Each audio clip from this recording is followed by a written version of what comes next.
Hello class, this is a video tutorial on geometry part 2.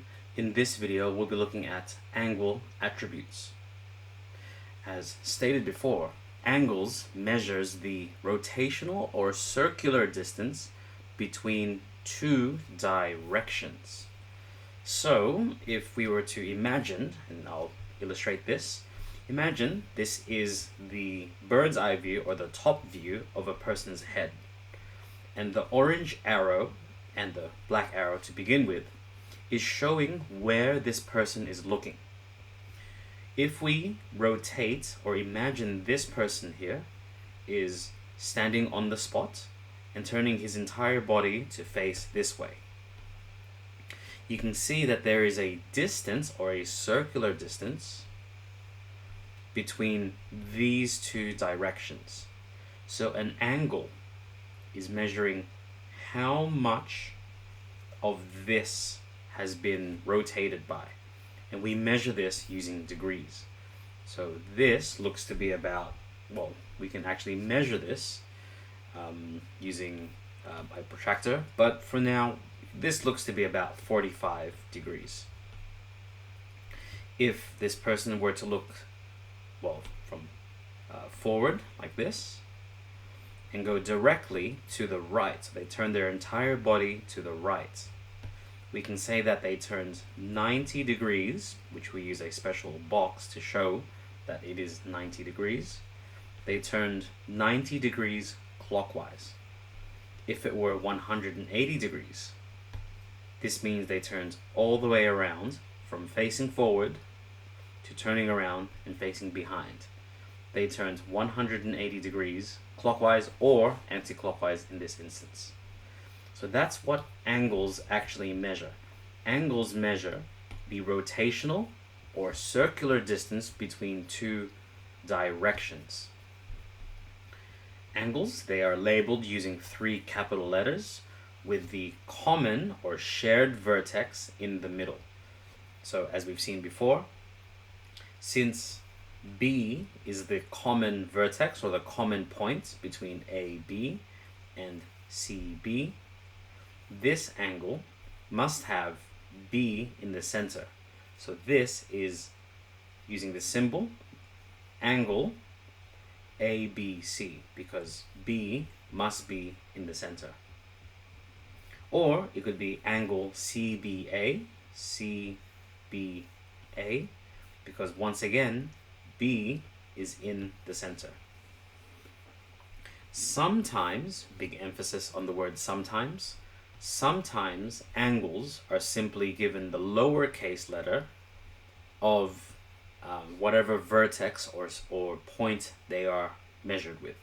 So since this is point B, using a capital, we can usually say that this is angle B with the little degrees symbol there. Here's another example. PRQ. Notice how R must be in the middle.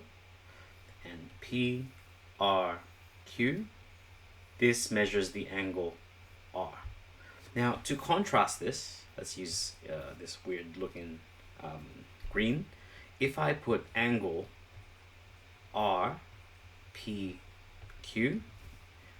this angle would measure this one, because P is in the center. But if we want to measure specifically angle R, lowercase here, it must be angle PR, R is in the middle, Q. Hope that clarifies any confusion that you might have. Okay, so let's move on to the first property or first attribute of angles. When two angles share a common side or arm, the angles are called adjacent angles and their values add. So now take a look. Angle ABD, let's look at that. Angle ABD, I've labeled here as X. And angle DBC, I've labeled here as angle Y. These two angles share the side BD. ABD CBD. So BD is a shared or a common arm or a common side. These two angles are adjacent angles, and so these two values must add up. Therefore, angle ABC,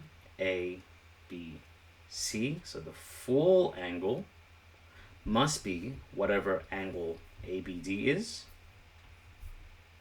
plus the angle of DBC. So this big angle must be the sum or the total of these two angles. Now it may look a little strange with just letters here, so let's do a numerical example here. So the first example is calculate the size of angle PQR. PQR. So we're looking for the size of this angle. Well, if we take a look, PQR is made up of two angles, PQS. And as you can see, PQS is 95 degrees. That we can place here. So let's make this in orange. So PQS, that is 95 degrees. Angle RQS is 37 degrees. Now take a look. PQR shares QS.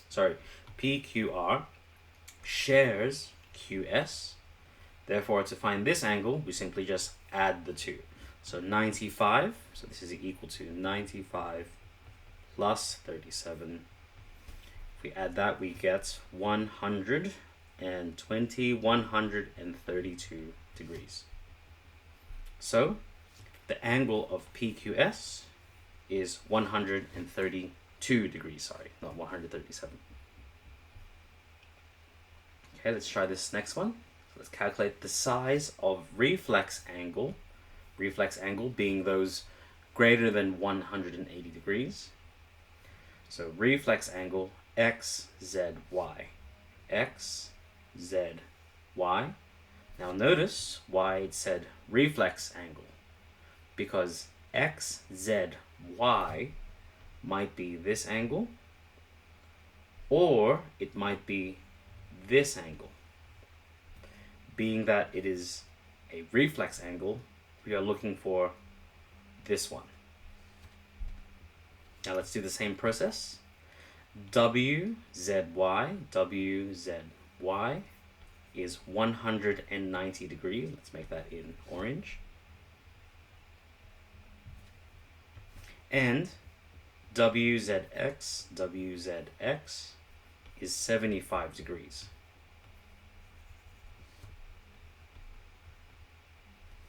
And now, since we're looking for XZY and the reflex angle of it, it's really just the sum of these two angles. That's really going to be 190 plus 75. This makes it 265 degrees. Alright, so I hope I gave you an insight into the first few attributes of adjacent angles. And I'll see you in the next video where we look into more attributes of angles. Hope to see you then, and best of luck.